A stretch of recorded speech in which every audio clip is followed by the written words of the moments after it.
Hey Minecraft EDU teachers, I have a quick video here that I want to show you the awesome power of teacher mode, and we're looking at the Great Pyramid of Giza that's been built to scale in the game. That's pretty amazing in real life if you've ever been there, and if you've ever been there or if you've ever studied it, you know that it took the Egyptians a really long time to build, and they used a lot of blocks and a lot of manpower. Some people even credit the aliens. I don't know.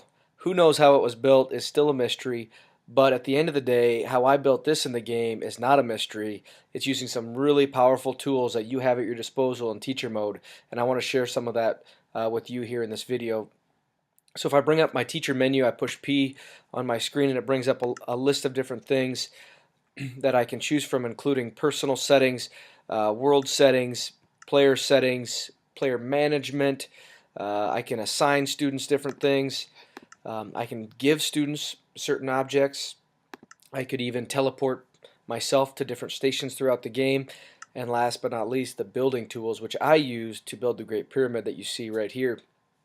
Now I'm going to switch a couple things on for you to see on how I built this. So I'm going to first flip on build mode, and build mode allows me to do a couple things. It allows me to fly through buildings, it allows me to build from great distances, and the other feature in this setting is called the fill/clear tool, and that allows me to place two blocks in different places and it will fill everything in. Now just heed the warning that you see at the bottom. If you put too much down or you clear too much out, there's a chance you could crash your server. I've done it before. I did it once building the Great Pyramid. You have to watch how much you place down. There's a couple other things here that you see down here, and that's the place amount and the dig amount. You can actually set how many blocks down, or you can set how many blocks that you'd like to lay down at one point in time.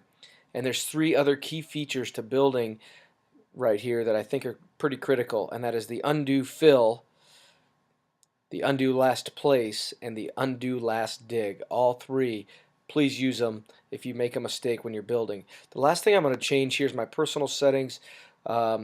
I want to be on creative mode so I can basically have unlimited access to whatever I want, and I want to change my movement speed. I typically will move that up to about 40%. Keeps my server safe, but it also allows me to move a lot faster. So if I get out of this screen, you can see I am currently flying, but I can fly around the Great Pyramid at much greater speed. And just a quick thing about the project here, my class was creating their own interpretations of things in ancient Egypt, and I wanted to show them the pure immense size of the Great Pyramid of Giza. So I chose to build that, and I also opened this up as a possibility for them to learn a little bit more about the Egyptians. But before I take you to the Great Pyramid here, I'm going to show you how I built it. Now notice my icon here is like a little Lego block, and you can see as I drag it around the screen, it's actually allowing me to build from great distances.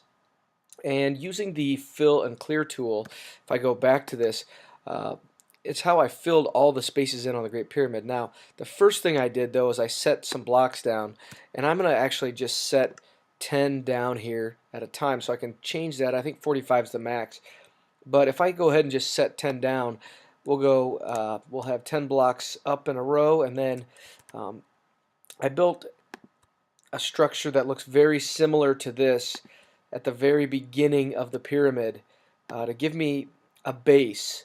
So I put in the correct height of the pyramid and the correct width of the pyramid. Again, in this game, each block represents 1 meter cubed. So I broke down the actual measurements of the Great Pyramid in meters and built that thing exactly to scale.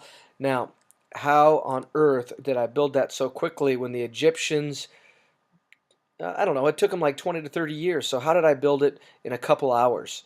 And again, it was using the fill and clear tool. Now I'm going to go ahead and reset that and turn on the fill clear. And so essentially I click in a corner and out here. Now I'm not going to do that really quickly because I need to figure out exactly how to fill this in. So whoops, sorry. I'll click on that corner and it fills in the space. I'll click there and here and it fills in here and here and here and here. Now if you're wondering, well, how did I continue to build On a grand scale, I worked in quarters, but for the sake of this scale, I will just work from side to side. And notice the build features on here allow me to fly around, move quickly, build from a great distance, and the fill feature here is pretty amazing when I build up my pyramid. And again, I'm just constantly adding block by block by block, and I have a pretty unique structure right here. I'm going to add one more to just make it look just for looks, and maybe one at the top, and I'll turn that off and you can see what I've made. Pretty easy way to build a giant structure like a pyramid. Now that took me quite some time here, and you can look at the actual scale of this thing.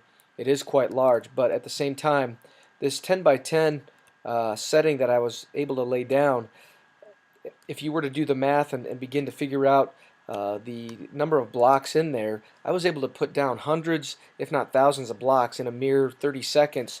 And you think about the millions of blocks that are in the Great Pyramid right here that I was able to use.